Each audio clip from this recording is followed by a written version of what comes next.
Syiah adalah satu nama untuk setiap orang yang lebih mengutamakan Ali bin Abi Thalib dalam Khulafaur Rasyidin.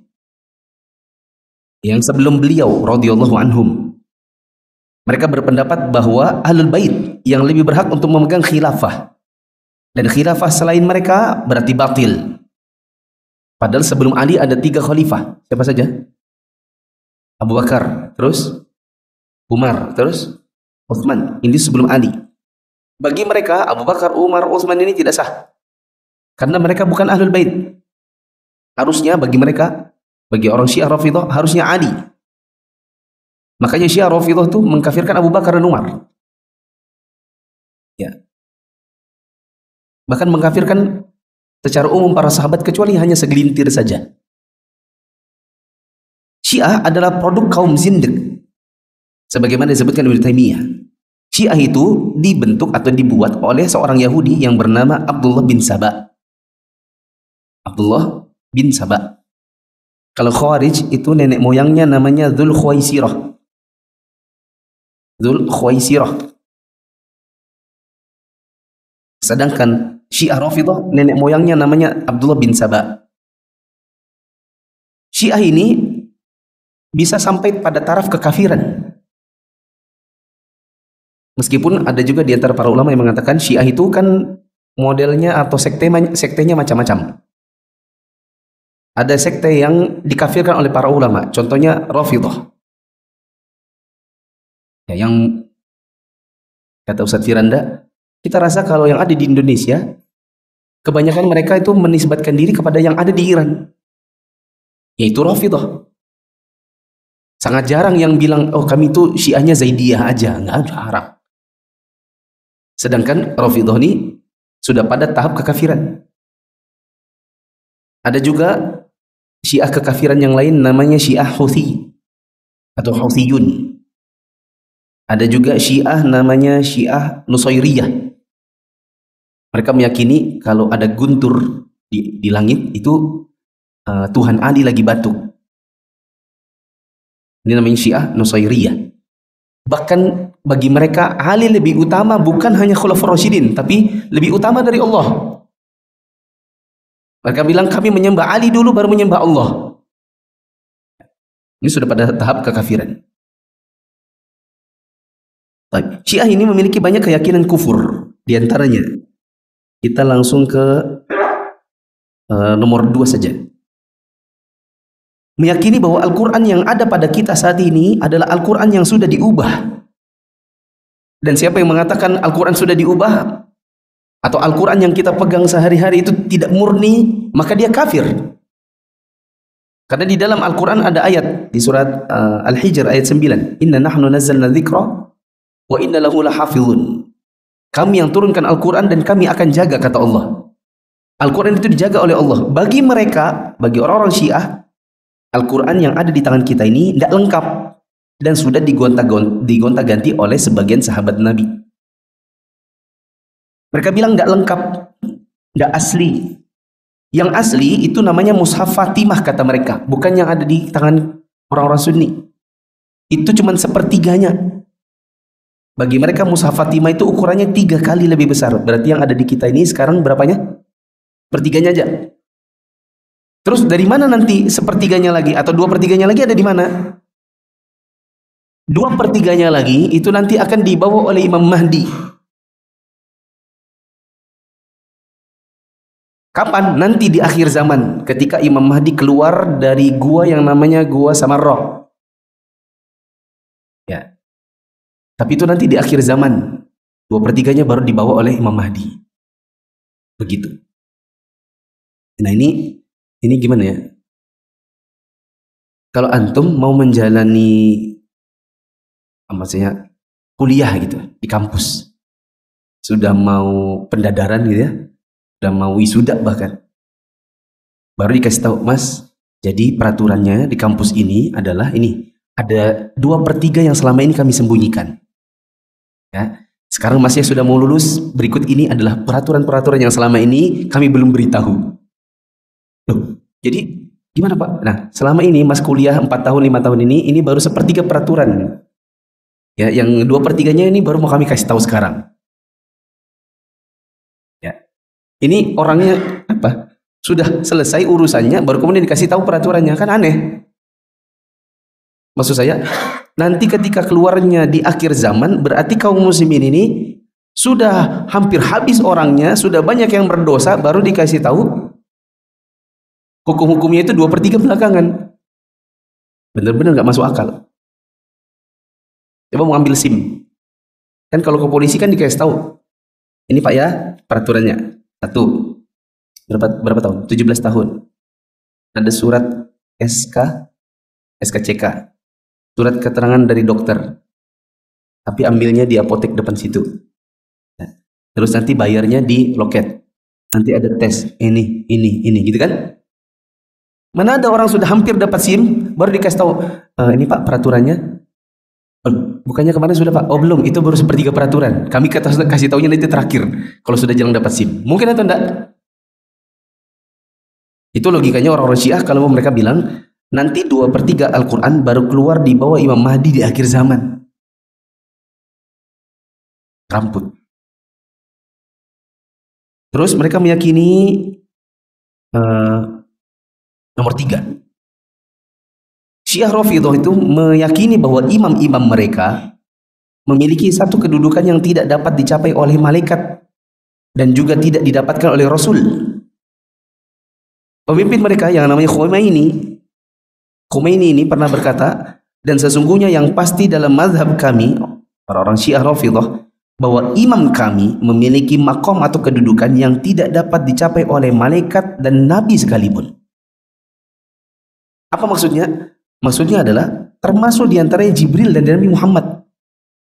Mereka punya makom yang tidak bisa dicapai oleh Jibril dan Muhammad. Di antaranya saya baca di kitabnya Syekh Muhammad bin Ibrahim Al-Hamad, Syekh Muhammad bin Ibrahim Al-Hamad, yang judulnya Aqidatu Ahlussunnah wal Jamaah, Mafhumuha Khasaisu Ahliha. Beliau sebutkan bahwa orang-orang Syiah Rafidhah itu punya keyakinan bahwa imam-imam mereka itu baru mati kalau lagi pengen mati. Kalau imamnya orang Syiah hendak kepengen mati, maka enggak mati. Jadi mati dan hidup bukan di tangan Allah, tapi di tangan mereka sendiri. Kapan mereka mau mati, baru mereka mati. Dan tidak seperti itu Nabi Muhammad. Nabi Muhammad aja enggak begitu. Sehingga kata Syekh Muhammad bin Ibrahim Al-Hamad, kalau seandainya imam-imam kalian itu baru mati kalau sesuai keinginan mereka kapan mau mati, lalu kenapa mereka mengajarkan kepada kalian yang namanya taqiyah? Teman-teman tahu taqiyah? Orang Syiah itu punya akidah namanya taqiyah. Taqiyah itu menyembunyikan jati diri yang sebenarnya. Jadi mereka adalah orang Syiah Rafidhah, tapi kalau mereka berhadapan dengan yang bukan Syiah Rafidhah, mereka seolah-olah seperti temannya ini. Kesyiahannya disembunyikan. Bisa dipahami? Sama kayak aliran salah satu aliran sapu, Jokam. Mereka itu punya taqiyah. Jadi kalau di depannya orang-orang Sunni atau di depannya orang-orang yang bukan mereka, mereka seolah-olah teman. Tapi kalau di dalam kelompok mereka sendiri, nanti baru mereka buka topeng mereka. Ini namanya taqiyah. Orang-orang Syiah punya keyakinan kita sebagai orang Syiah harus taqiyah, menyembunyikan jati diri. Nah, kata Syekh Muhammad bin Ibrahim, seandainya kalian ini imamnya baru mati sesuai dengan keinginan, lalu kenapa mereka mengajarkan kepada kalian taqiyah? Harusnya kan nggak ada yang perlu ditakuti. Apa yang kalian takutkan dari ngomong gini? Iya, kami Syiah Rafidhah. Apa yang kalian takutkan? Kalian takut mati? Takut digebukin orang? Ya. Katanya, nah, matinya nanti sesuai dengan keinginan diri sendiri. Kemudian nomor 5. Nomor 5, mereka mengkafirkan seluruh sahabat Nabi. Ini lebih relevan kalau di zaman sekarang. Karena mungkin nomor 1, nomor 4, mungkin mereka kalau orang-orang Syiah Rafidhah Indonesia, mungkin mereka tidak mau bilang, tidak mau ngaku. Mungkin mereka akan bilang, nggak ada kami, ini tuduhan ini fitnah ini. Nggak ada kami seperti ini. Oke. Nomor 5 mereka tidak bisa. Kecuali mereka mau taqiyah. Apa itu? Mereka mengkafirkan seluruh sahabat Nabi, kecuali beberapa orang saja. Seperti Ali, Fatimah, Hasan, Husain, dan sebagian dari sahabat Nabi. Adapun Abu Bakar, Umar, Muawiyah, ini bagi mereka adalah kafir. Dan siapa yang mengkafirkan sahabat Nabi, maka dia kafir. Teman-teman pernah dengar hadis Nabi SAW, la tasubbu ashabi. Jangan kalian cela para sahabatku. Lau anna ahadakum anfaqa mithla Uhudin dhahaban ma balagha mudda ahadihim wala nasifah.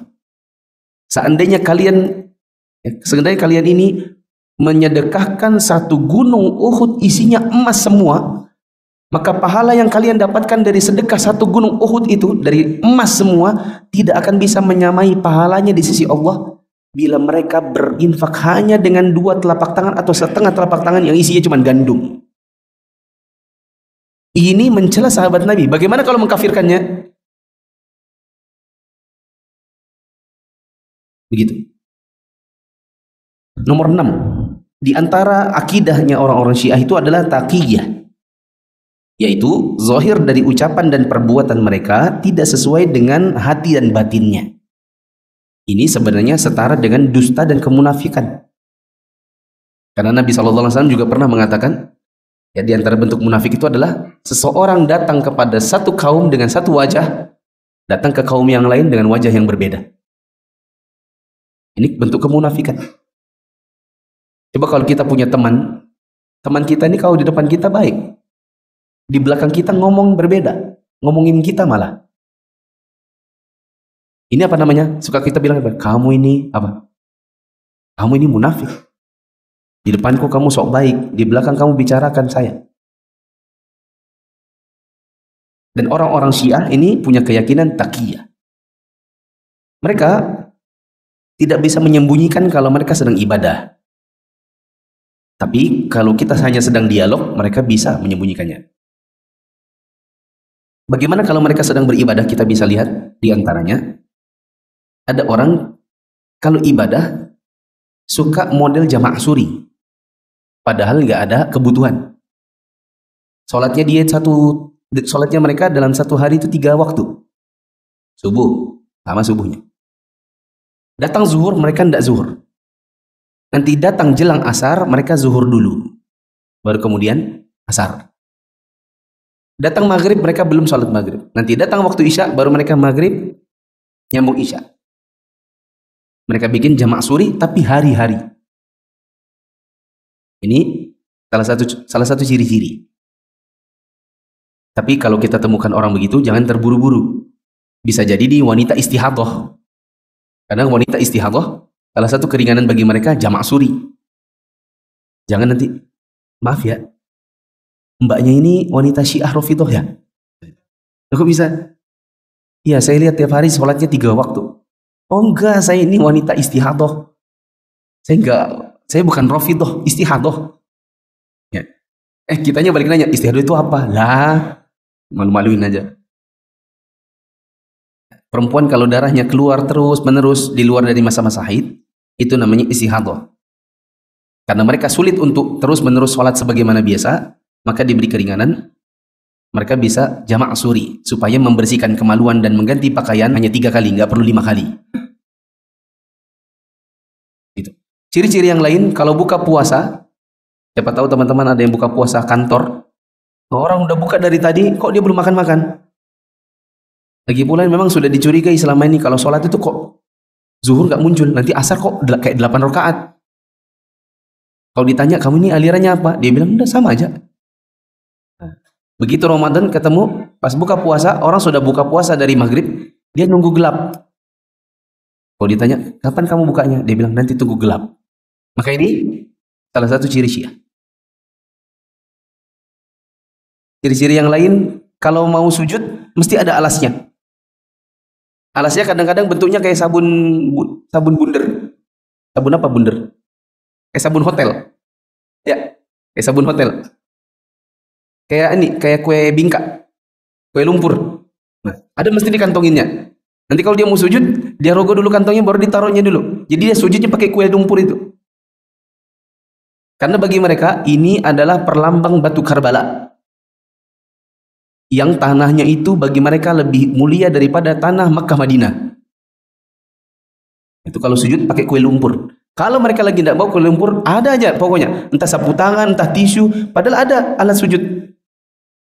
Alat sujud ini diganti, bersih, harum. Tapi mereka nggak mau. Nanti kalau sudah mau sujud, ada yang keluarin tisunya. Kalau mau salam, lagi duduk tahiyat, sebelum salam suka menepuk paha 2 kali. Kalau tahiyat, kalau kita kan tunjuknya satu aja. Dia tunjuknya satu juga, tapi masanya isyaratnya. Kalau kita kan isyarat hanya dengan satu telunjuk. Kalau dia isyaratnya 2, pakai jari tengah juga. Sambil baca yang nanti ada kedengaran kayak Abu Bakar Umar. Ini namanya doa laknat terhadap 2 berhala Quraisy. Namanya Abu Bakar dan Umar. Contoh yang lain, kita kalau berdialog sama mereka terus kita puji-puji Abu Bakar, puji Umar, itu mukanya kayak apa? Ya, antum punya teman itu nggak suka sama temannya lagi karena dia ranking 1. Dia tuh pengen banget ranking 1, tapi nggak dapet. Setiap kita puji yang ranking 1 ini, mukanya itu apa?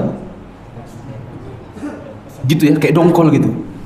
Kelihatan dari matanya, raut wajahnya. Pokoknya nggak suka. Kalau kita ngomong tentang Muawiyah, tentang Abu Bakar, Umar, mukanya itu dongkol. Nah itu ciri-ciri apa? Syiah. Kita bisa lihat dari apa yang nampak fisik. Tapi kalau kita dialog, kamu ini aliran apa? Dia akan taqiyah. Kata orang Syiah, taqiyah itu adalah syiar agama Syiah. Bahkan tidak ada taqiyah, bahkan tidak ada agama kalau tidak taqiyah. Mereka mengamalkan taqiyah dalam segala hal, sehingga Rafidhah Indonesia ngaku-ngaku Ahlussunnah. Bahkan mereka itu bagaimana caranya supaya mereka ini bisa merebak di Indonesia? Mereka sangat mengagung-agungkan Ahlul Bait. Sementara di Indonesia ini yang paling sering dikesankan sebagai Ahlul Bait atau turunan Ahlul Bait itu siapa? Sehingga kalau mereka itu caranya untuk bisa masuk ke dalam kaum muslimin Indonesia itu lewat jalur ya. Mereka senang kalau nanti bersanjung-sanjung. Masya Allah, kita ini senang cinta dengan Ahlul Bait. Ini juga senang. Padahal ini apa namanya? Ini menggunting dalam lipatan. Ini musuh dalam selimut. Ini musang berbulu ayam. Berbulu merak.